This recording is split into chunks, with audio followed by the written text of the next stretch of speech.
अच्छाई को इख्तियार भी कर सकते हैं और बुराई से अपने आप को बचा भी सकते हैं। ये सब अल्लाह ताला की नेमतें हैं। फिर अल्लाह ने कुरान अता फरमाया, रसूलुल्लाह सल्लल्लाहु अलैहि वसल्लम की बेइज्जत फरमाई और एक प्यारे हबीब को क़यामत तक के लिए रसूल बनाकर भेजा। फिर अल्लाह ताला ने भटके हुए इंसानों की रहनुमाई के लिए इमामना महदी मऊद अलैहिस्सलाम को भेजा। आपने सिर्फ कुरान के अल्फाज ही नहीं, मानी ही नहीं, बल्कि उनके असरात को समझाया, रूस को समझाया और इंसान को समझाया कि अल्लाह ने तुझे क्यों पैदा किया है, तेरी पैदाइश से अल्लाह ताला का क्या मकसद है। इमाम ने फरमाया कि सब तुम देखते हो मगर तुम खुद से गाफिल हो। अपने को भी कभी देखा करो और जब तुम अपने आप को देखोगे तो अल्लाह तुमको नजर आ जाएगा, अपने खालिक हकीम को तुम देख सकोगे। तो एक लंबा प्रोसेस है और ये सब अल्लाह की नेमतें हैं। तो अल्लाह कहता है कि इन नेमतों की मेरी कदर करो। कदर करने के माने ये कि जो जो नेमत मैंने तुमको दी है उस नेमत का सही इस्तेमाल करो। यही एक शुक्र है। हाथ से किसी पर जुल्म कर देना और ये कहना कि अल्लाह तेरा शुक्र है, ये गलत बात है, ये कुफराने नेमत है।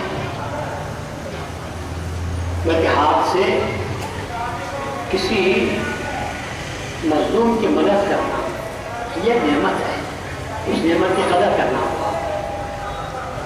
किसी को अच्छी राय देना, अकल की नेमत की कदर करना होगा। किसी पाँव से चढ़कर अच्छी जगह पर जाना, ये पाँव की अल्लाह ने जो नेमत हमको दी है उसकी कदर करना है। लेकिन इंसान ये समझता है कि ये मेरी प्रॉपर्टी है, मैं जैसा चाहूँ इस्तेमाल कर सकता हूँ। इसी को गुमराही के नाम से याद करते हैं। सबसे बड़ी गुमराही यही है कि आदमी ने अल्लाह की अता करदा नेमतों का गलत इस्तेमाल शुरू कर दिया। इस वास्ते अल्लाह कहता है देखो कुफरान नेमत मत करो। मस्कुरूनी से मुराद यही है कि तुम देखो कि अगर मैं ना देता तो तुम कहाँ रहते। हाथ पाँव आँख नाक सब देता, लेकिन एक अक्ल सलीम ना देता तो जानवरों की तरह तुम्हारा शुमार हो जाता, तुमको कोई पूछने वाला नहीं था। ज़बान मैंने तुमको अता की और इस ज़बान का तुम कैसे इस्तेमाल करते हो। बाद लोग तो है वो हैं जो मेरे ही खिलाफ इस्तेमाल करते हैं, बाद लोग तो वो हैं जो हक़ के खिलाफ इस्तेमाल करते हैं पूरी ताकत से। तो ये सब पुराने नेमत है, अल्लाह की नेमतों की नाशुक्री है। हर नेमत को उसके इस मकसद के लिए वो नेमत अल्लाह ने पैदा की है, उसको अल्लाह ही के मकासद के तहत इस्तेमाल करने को शुक्र नेमत के नाम से याद करते हैं। ये सबसे बड़ी शुक्रान नेमत का तरीका यही है। इस बार अल्लाह कहता है कि या अय्युहल्लज़ीना आमनू इस्तईनू बिस्सब्रि वस्सलाह। जब आदमी ज़िंदगी बसर करता है तो ऐसा तो नहीं होता कि सब एक ही राह पर चले। मैं अपने एहतियात के साथ खुदा को डर कर हर नेमत को अल्लाह की सही माना में इस्तेमाल करता हूँ, सही रास्ते पर चलाता है। लेकिन सामने से आने वाला जानवर है, उसे ज़मीर नहीं है, वो टक्कर मार देता है, नुकसान हो जाता है। तो आपने क़ुव्वत ग़ज़बिया भी अल्लाह ने रखी। आदमी बदला लेने के लिए तैयार होता है, इंतकामी जज्बा उसमें पैदा होता है और इंतकाम इसकी कोई हद नहीं होती, इंतकाम की कोई हद नहीं होती। आदमी चाहता है कि मुझे इतना नुकसान पहुंचाया, मैं इसको हमेशा के लिए ख़त्म कर दूँगा। तो उस मुकाम पर जब आदमी पहुँचता है तो आदमी फिर हैवानियत पर चल जाता है, अल्लाह की अता करदा नेमत का गलत इस्तेमाल शुरू करता है। तो अल्लाह कहता है ए ईमान वालों, अगर तुमको कोई तकलीफ पहुँचे दुनिया की ज़िंदगी में, तकलीफें पहुँचती हैं तो तुमको सब्र اور صلاۃ کے ذریعے نماز کے ذریعے تم کو اللہ سے مدد مانگنی چاہیے، کیونکہ صبر کرنے کے معنی بزدلی کا مظاہرہ کرنے کے نہیں ہے، نامردی کا اظہار صبر کا معنی نہیں ہوتے، بلکہ صبر کے معنی یہ ہے کہ کسی کو ہم کو جو تکلیف پہنچی ہے اس سے زیادہ کسی کو نقصان نہ پہنچایا جائے، اس کو کہتے ہیں صبر۔ حد سے آگے بڑھنے سے رک جانا، اس کو صبر کے نام سے یاد کرتے ہیں۔ تو اللہ کہتا ہے کہ تم ذرا رکنا تو سیکھو، اور اگر تم کو مدد چاہیے تو نماز پڑھو، اللہ تعالیٰ کے دربار میں جاؤ تو اللہ کی طرف سے تم کو مدد مل جائے گی۔ اور ان اللہ مع الصابرین، اور اللہ تبارک و تعالیٰ صبر کرنے والوں کے ساتھ ہے۔ اللہ خیر کل ہے، اللہ کے پاس سوائے نیکی کے، اچھائی کے اور کچھ بھی نہیں ہے، اور جب تم صبر کرو گے تو ساری نیکیاں، ساری اچھائیاں تمہارے ساتھ ہو جائیں گی۔ اللہ کہتا ہے میں تمہارے ساتھ ہوں۔ نیکی کبھی انسان کو دھوکہ نہیں دیتی، ہر چیز دھوکہ دیتی ہے، نیکی دھوکہ نہیں دیتی۔ انسان کو یقین ہونا چاہیے، لیکن آدمی کو یقین کم ہوتا ہے، بدی پر اس کو ایمان زیادہ ہے، برائی، تشدد، ظلم، جبر، اس پر انسان کا ایمان ہوتا ہے، وہ نقصان ہوتا ہے۔ رکنے میں جو مزہ ہے اور اللہ کے سامنے میں جھکنے میں جو مزہ ہے۔ صبر اور صلاۃ کے معنی کیا ہے؟ دو ہی معنی یاد رکھو۔ صبر کے معنی برائی میں حد سے آگے بڑھنے سے رک جانا ہے، اور نماز کے معنی اللہ کے حکم کے سامنے جھک جانا ہے۔ یہ دونوں باتوں کو اگر ہم اپنی زندگی کا محور بنائیں گے، برائی میں حد سے آگے نہیں بڑھیں گے اور رکیں گے، تھوڑی دیر رکو، آپ جلدی مت کرو، اور پھر اس کے بعد اللہ کے سامنے جھکو، تو پھر آپ دیکھو کہ آپ کا کردار کتنا اونچا چمک رہا ہے۔ رسول اللہ صلی اللہ علیہ وسلم کی حیات طیبہ اسی آیت کا مظہر بنی ہوئی ہے۔ آپ نے کبھی انتخاب نہیں لیا، آپ رکتے رہے، اس کے بعد تو آپ معاف بھی کرتے رہے، پھر ہمیشہ اللہ کے سامنے جھکتے رہے۔ جھکنا اللہ کے سامنے یہ بہت بری بات نہیں ہے، بہت بڑی طاقت کا نام اللہ کے سامنے جھکنا ہے، کیونکہ اللہ تعالیٰ بہت بڑا قوت کا جنریٹر ہے۔ اللہ نے اپنے آپ کو کبھی کہا ہے قوت ہے تو میرے پاس ہے، تمہارے پاس کیا قوت ہے؟ میں نے بڑے قوموں کو تباہ کیا ہے، میرے پاس جو فورسز ہیں، قوتیں ہیں، لشکر ہیں، تم ان لشکروں کو دیکھ بھی نہیں سکتے، جان بھی نہیں سکتے۔ یہ ہوا جو تمہاری کو زندگی دے رہی ہے، اسے ذرا میں کہہ دوں ذرا زور سے چل تو ہوا کیا بن جاتی ہے ہمارے لیے؟ طوفان آیا۔ کیا ہے طوفان؟ کچھ بھی نہیں ہے، ہوا کی رفتار میں تیزی کا نام طوفان ہے۔ تو رحمت کو زحمت بنانے والا اللہ بتائے مجھے لشکروں کو پیدا کرنے کی، تو طوفان، تیز ہتھیار، بارود جمع کرنے کی کوئی ضرورت نہیں۔ میں جو مخلوق پیدا کیا ہوں جو تمہارے لیے باعث حیات اور رحمت ہے، ذرا اس سے صرف اتنا کہہ دوں ذرا زور سے چل، سب بات ختم ہو کر رہ گئی۔ پانی تمہارے لیے زندگی کا، حیات کا معدن ہے، پانی نہ ہو تو آدمی کو حیات نہیں ملتی۔ بارش کو لوگ ترستے رہتے ہیں، تمہارے یہ فروٹ، یہ زمینات، یہ کھیتیاں، یہ تم جو چیز استعمال کرتے ہو، یہ سب کا سب پانی کی وجہ سے ہے۔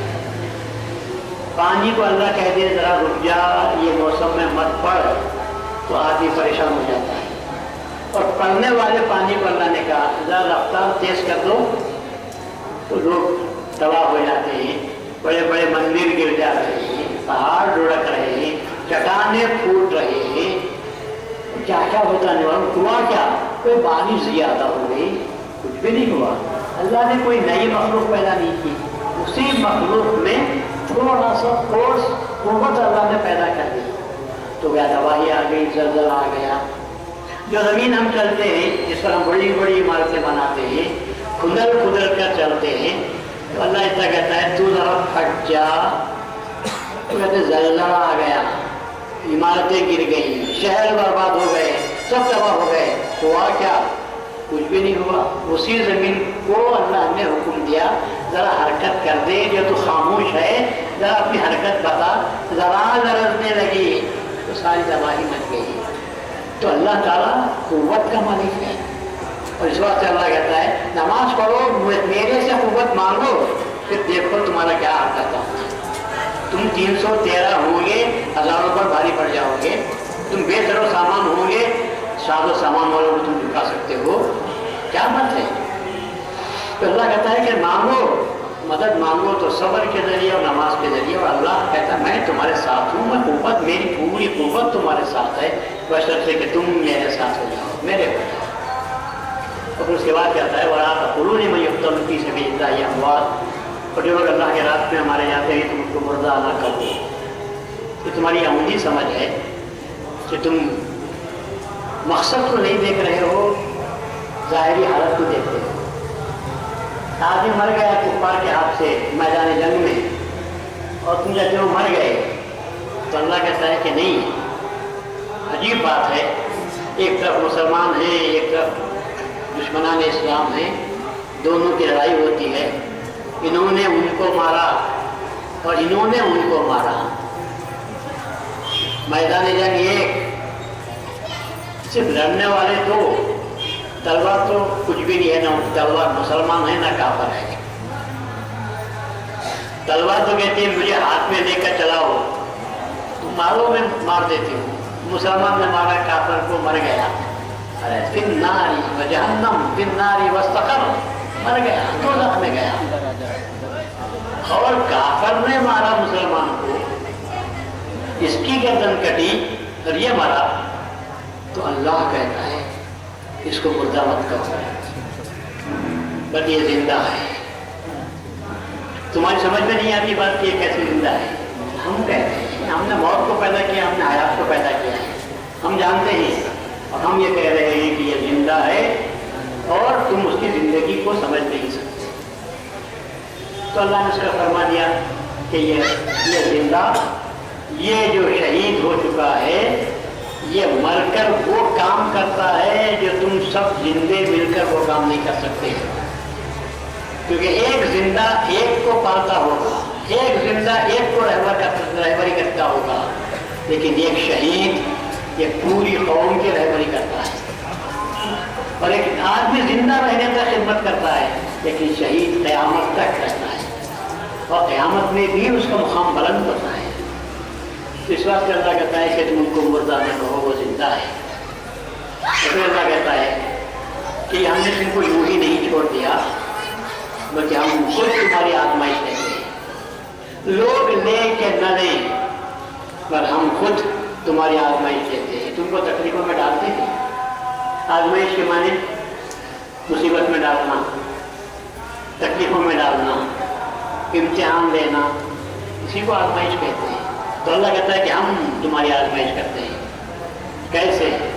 खौफ के ज़रिए से, भूख के ज़रिए से, माल में नुकसान के ज़रिए से, फल फलारी में नुकसान के ज़रिए से, जानों के नुकसान के ज़रिए से हम तुम्हारा इम्तिहान लेते हैं।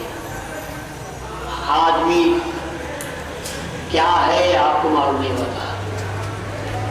अपने तौर पर आदमी समझता है बहुत अच्छा हूँ, बहुत काबिल हूँ, लेकिन आदमी सही क्या है उसकी कीमत कब मालूम होती है? जब उस पर कोई मुसीबत पड़ती है। तो वो जो हरकत करता है वहाँ से देखना चाहिए कि ये आदमी कितने पानी में है।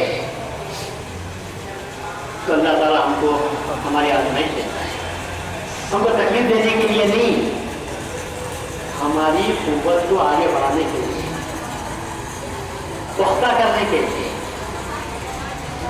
आपको جو ٹیسٹ لیا جاتا ہے وہ آپ کو کم کرنے کے لیے نہیں، بلکہ آپ کی آزمائش جو ہوتی ہے آپ کو پرکھنے کے لیے۔ اچھے دنوں میں تو خیر ٹھیک تھے، مصیبت آ کر دیکھو تو آدمی پھنس جاتا ہے، بھائی کہاں کا نہیں، پہلے پیٹ پوجا تو بعد اللہ کی پوجا، یہاں پیٹ پوجا ہی نہیں ہے تو کیا اللہ کو یاد کریں گے؟ اچھے اچھے لوگ کہتے تھے، کھاتے پیتے نماز پڑھتے تھے، تکلیف آ گئی نماز کو چھوڑ دیا۔ تو اللہ کہتا ہے کہ میں آزمائش دیتا ہوں تم کو دیکھنے کے لیے، میں تم کو ہر موسم سے گزارنا چاہتا ہوں تاکہ تم کو پرفیکٹ کر سکوں۔ تم خود دیکھتے ہو تمہارے پر تین موسم گزرتے ہیں، گرمی کا موسم بھی آتا ہے، سردی کا بھی آتا ہے، بارش کا بھی آتا ہے۔ وہ آدمی ہی کیا جو ایک ہی موسم میں پرورش پائے؟ آدمی وہ ہے جو گرمی کو بھی دیکھے، سردی کو بھی دیکھے، بارش میں بھی رہے، اور پھر اچھے طور پر سب سے مقابلہ کر کر زندگی بسر کرے، اس کو کہتے ہیں ہر قسم کے ماحول سے گزرنے والا، اس کو پرفیکٹ کہتے ہیں۔ تو اللہ تعالیٰ ہم کو جب پرفیکٹ کرنا چاہتا ہے تو کہتا ہے کہ میں آزمائش دیتا ہوں، مصیبتوں سے تم کو گزارتا ہوں تاکہ تم پرفیکٹ بنو۔ قوموں کی زندگی میں یہ مرحلہ بڑا مشکل ہوا کرتا ہے کہ اللہ تعالیٰ قوموں کو آزماتا ہے۔ انسان کو تو آزماتا ہی ہے لیکن قوموں کو بھی آزماتا ہے۔ مسلمانوں کو اللہ نے جتنا آزمایا میں سمجھتا ہوں کہ کسی کو اتنا اللہ نے نہیں آزمایا۔ امت مسلمہ وہ قوم جو اللہ کے سامنے جھکنے والی ہے، ایسی قوم کو بھی امتحان دینا چاہیے تھا۔ اللہ نے کہا اور قوموں کی بنسبت تم سے زیادہ میں تمہاری آزمائش دیتا ہوں، تاکہ تم نے کہا ہم تیرے فرما بردار ہیں تو تمہارے یہ بول کی وجہ سے میں تمہاری زیادہ آزمائش دیتا ہوں تاکہ تم کو پرکھوں، جانچوں۔ کیوں دعویٰ کرتے ہو؟ جب تم نے دعویٰ کر دیا کہ ہم مسلم ہیں تو میں دیکھنا چاہتا ہوں عام دنوں میں تم مسلم بن گئے، تکلیفوں میں مسلم ہو نہیں۔ اور پھر مہدوی قوم آئی تو اللہ نے کہا اچھا آپ اپنے آپ کو ہدایت یافتہ کہتے ہیں، ہدایت یافتہ کہتے ہیں، تم پر مصیبتیں آئیں گی، 4 مصیبتیں تم پر میں ڈالوں گا۔ ہدایت یافتہ قوم، اللہ تعالیٰ کو ماننے والی، اللہ کے رسول کو ماننے والی، قرآن پر چلنے والی، ایسے قوم کے ساتھ بھی امتحان میں نے کہا میں دوں گا۔ میں بھی تم کو پرفیکٹ کرنا چاہتا ہوں، میں تم کو سیزنڈ کرنا چاہتا ہوں، ہر سیزن میں تم کیسے رہتے ہو دیکھنا چاہتا ہوں۔ تو قوموں افراد کا امتحان تو تکلیفوں سے، بیماری سے، مصیبت سے، بھوک سے، قوموں کا امتحان اللہ تبارک و تعالیٰ ہجرت سے لیتا ہے۔ اچھے والے گھر میں ہمارے بیٹھے ہوئے ہی خدا نے حکم دے دیا اس مقام سے ہجرت کر جاؤ، یہاں تم ہمارے اعمال، ہمارے فرائض صحیح معنی میں آزادی کے ساتھ ادا کر نہیں سکتے، ہم یہ چاہتے ہیں کہ تم ہجرت کر جاؤ۔ مکے میں مصیبتیں اٹھا رہے تھے مسلمان، پھر اللہ نے یہ کہا مدینے کو ہجرت کر جاؤ۔ اور ہجرت کا لفظ سننے کے بعد فقط یہ ہے جیم رے تے 4 لفظ نہیں ہے، 4 حرف نہیں ہے۔ ہجرت میں سب کچھ چھوڑنا ہوتا ہے، بیوی، بچے، دکان، مکان، سب سے بڑھ کر اپنا وطن ہے معلوم، پیارا وطن، اس میں رہنے کی سہولتیں، سب کچھ چھوڑنا پڑتا ہے۔ اور کیسی جگہ جا رہے ہیں اور جانے کے بعد کیا ملنے والا ہے یہ کچھ بھی معلوم نہیں ہے۔ ہجرت فرض کیا، پھر زبردستی گھروں سے نکالا گیا، اخراج فرض کر دیا گیا، اللہ کے راستے میں ستایا گیا، خطاب ہوا مارے گئے۔ یہ قوم مہدویہ کی 4 صفات ہیں جن سے اللہ امتحان لیتا ہے قوم مہدویہ قوم کا، مہدویہ کے قوم کا۔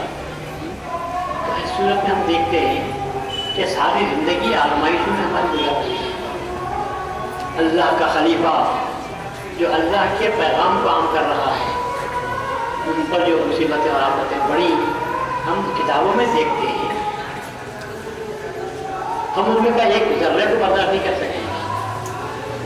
कई कई दिन के पाते पेट पर पत्थर बांधे हुए हम चिलचिलाती धूप में रेत में चल रहे हैं और कहीं से कोई हमदर्दी का जज्बा नहीं, कोई पानी का प्याला पेश करने के लिए तैयार नहीं। इस वहां पर पहुंचते हैं लोग, कहते निकलो यहाँ से, तुम निकल जाओ, यहाँ नहीं रहना है हमारे पास। मस्जिद में पानी से जलाया गया, जो बड़े बांधे तो उजाड़ कर दिया गया। ये कौम महजबी की खुशियात है। और हमारे बुजुर्गों ने सर बांधा, कहा देना है तो आजमाइश हमारी दे रहा है, देख हम इन आजमाइश में थकने वाले नहीं, पर हम सिर्फ शिकायत भी नहीं करेंगे, फरियाद भी नहीं करेंगे तुझसे, हम तो शुक्र बजा लाएंगे। इस बात का कि तू हमको इस काबिल समझा कि हमसे इम्तिहान ले रहा है। काफिरों को तूने ऐशो आराम में रखा और हमसे इम्तिहान ले रहा है, देख हम पूरे उतरेंगे। और ये भी हमारी तरफ से नहीं, हम मदद मांगते हैं तो तुझसे ही मदद मांगते हैं, बस हमको साबित कदम रख, सब भी तख्ता मना, हमारे कदमों को साबित रख, तब तुझसे ही दुआ करते हैं। तो ये कौमों का इम्तिहान है। कौम मेहदी मऊद अलैहिस्सलाम इन तमाम मनाजिल से, मदाहिल से गुजरी है, ऐश व आराम में रहने वाले नहीं रहे। खैर मेहदी इस्लाम के बाद चौथी सिफत हज़रत ज़िंदगी में के साथ आई, आपने उस सिफत का इज़हार खुशी के साथ किया, तमन्ना के साथ किया, आरज़ू के साथ किया। अंजाम मालूम है, ये सिफत अदा होगी तो क्या होगा, मगर ईमान कह रहा है नहीं, ये ज़ाहिरी दुनिया का नुकसान नहीं, ये जान देने के बाद भी जो नेमत उज़्मा मिलने वाली है वो अल्लाह का दीदार है, अल्लाह का क़ुर्ब है, अल्लाह की खुशी है। यही चीज़ तो सबसे बड़ी चाहिए। और कैसा ही आदमी 100 साल जिए कि 150 साल जिए, तो मरना तो है। सब क्या कहते हैं, मर गए, लेकिन जब अल्लाह के रास्ते में मारे जाते हैं तो अल्लाह कहता है तुम मत कहो, मैं भी नहीं बोलता, तुमको भी बोलने नहीं देता, तुमको भी बोलने नहीं दूंगा, मत कहो, फिर जिंदा है, तुम जिंदगी को नहीं समझ सकते। तो अल्लाह ताला ने अल्लाह के रास्ते में लड़ने मरने वालों के नाम को बदल दिया, और बहुत नाम को नहीं, उसके बाद की खुसूसियात भी बदल दिया। जिंदों पर जो होता है अल्लाह ताला ने उन शहीदों के साथ किया, और उनको हम शहीद के नाम से याद करते हैं कि उन्होंने अपनी शहादत दी तो अपने सर से दी, अपने खून से दी, अल्लाह के बाद मकबूल हो गई।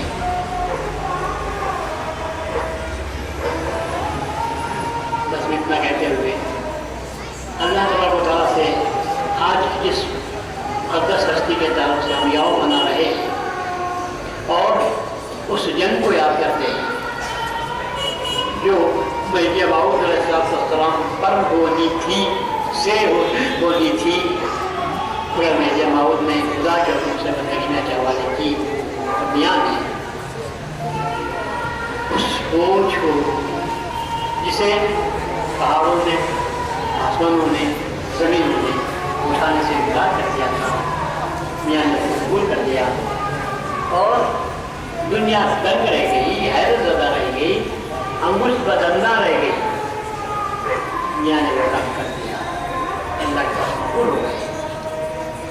तो हम आज यौम इसलिए मनाते हैं, हमको गम का इजहार नहीं करते, बल्कि हमारी ये बात बायस मसरत है कि कौम महदविया ने भी उस अजीम इम्तिहान के वक्त में पाए सबूत को पेश किया, अपना हालत से पेश किया कि जिसमें कदम कभी भी लड़खड़ाई नहीं।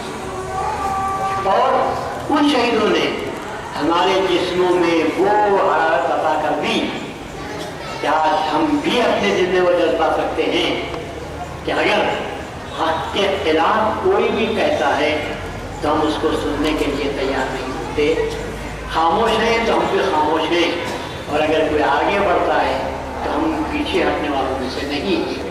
اللہ تبارک و تعالیٰ ہم سب کو میدان زندگی میں بھی حق کا راستے پر مضبوطی کے ساتھ قائم ہونے، چلنے، اور اگر ضرورت پڑ جائے تو حق کی مدافعت ہر اعتبار سے کرتے ہوئے اگر ضرورت پڑے تو اپنے سارے عزیز کو بھی اللہ کے دربار میں جھکا دینے کے لیے اپنے آپ کو جھکانے کی، اے اللہ ہم کو توفیق عطا فرما۔